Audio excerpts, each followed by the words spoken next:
Okay, it's 7:51. I'll call this meeting back to order with my thanks to everybody. Our next presentation comes from Audra Anderson Sherman, a presentation with regard to Mute Swan Management Program passed by Council. Audra, welcome. Thank you. Good evening, everyone.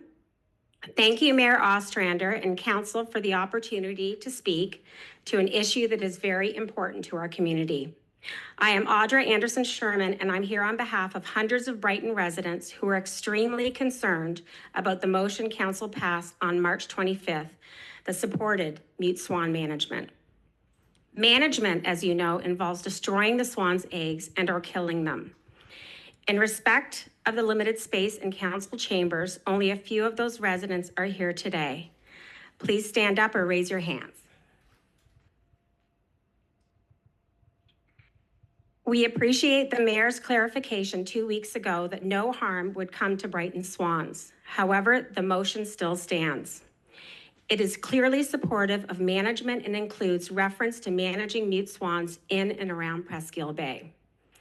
Equally troubling is that the motion calls for the swans' removal from the protection of the Federal Act, which could open them up to management anywhere in Canada, even if Brighton didn't harm them.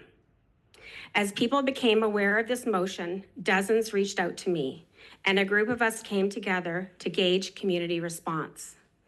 It has been overwhelming. I submitted a petition with our delegation request that has 647 Brighton resident signatures. 10 local Brighton businesses had the petition out for customers to sign.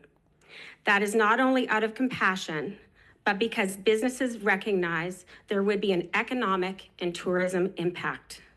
I submitted a small sample of local hospitality marketing materials that makes that point.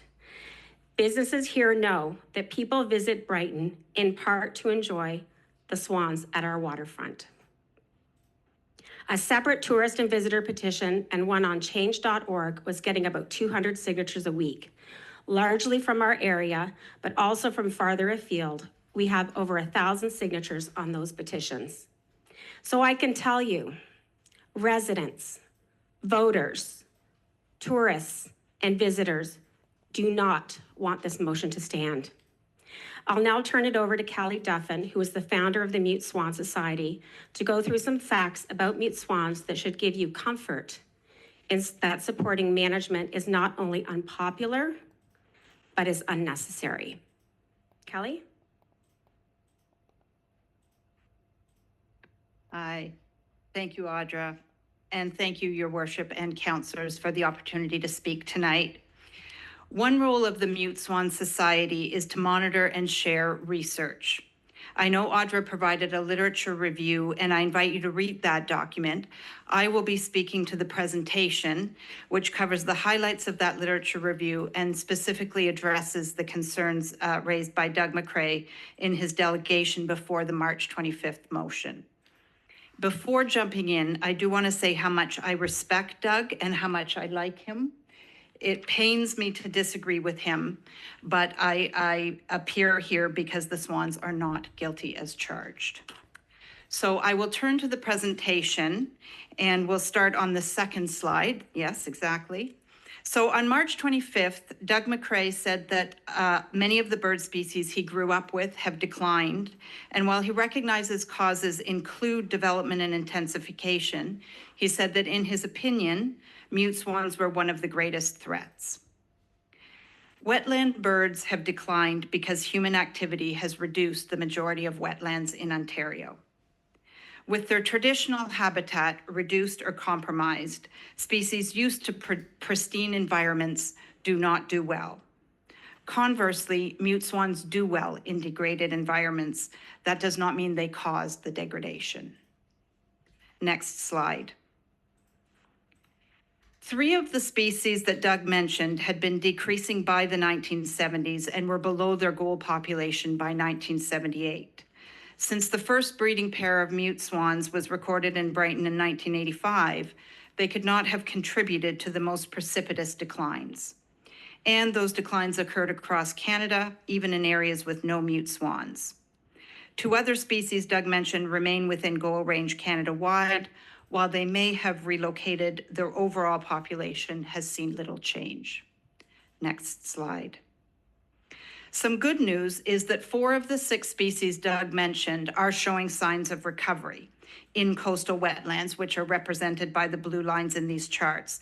Mute swans are also increasing in coastal wetlands. Despite mute swans, the water birds who share territory are recovering. Next slide. Here again, Doug acknowledged that shoreline development and intensification are factors, but said that mute swans have impacted the quality of wetlands and are a menace to the health of our environment. Again, declines in marsh bird species are primarily due to a suite of anthropogenic threats and stressors, especially in the lower Great Lakes. Another leading factor is water levels, as well as less fluctuation of water levels and less interspersion, which are described in the longer review of the literature.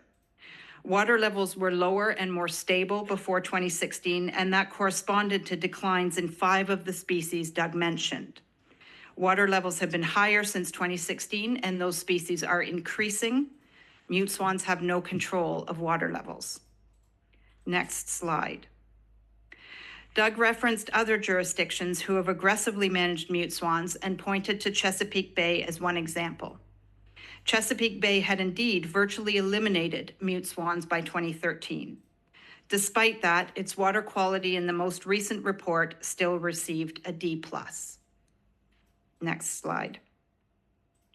Unlike Chesapeake Bay, an upcoming report shows evidence of improvement in biotic conditions for coastal wetland birds in the Great Lakes over the last 4 years.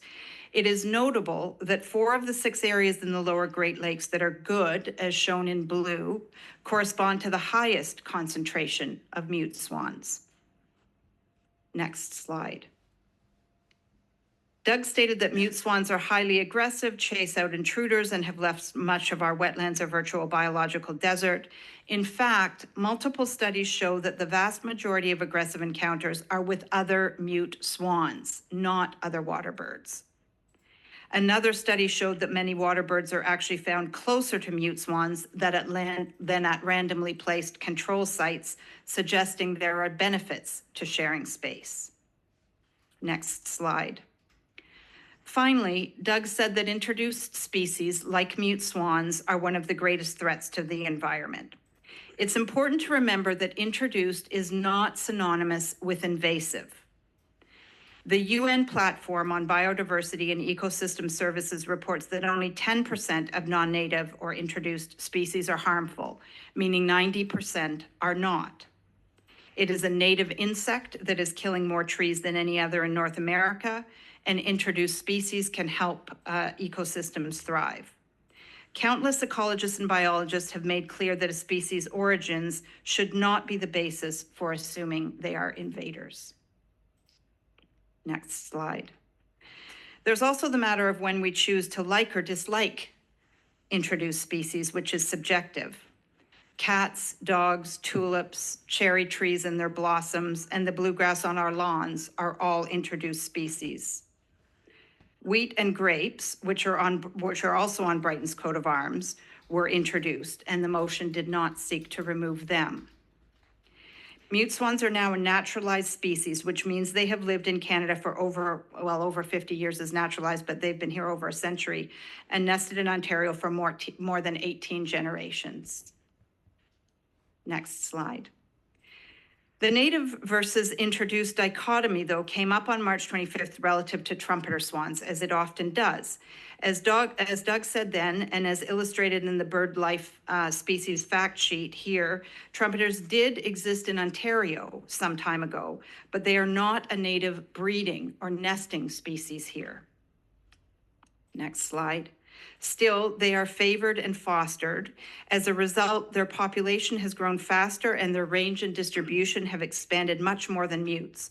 That growth has been universally celebrated by wildlife authorities.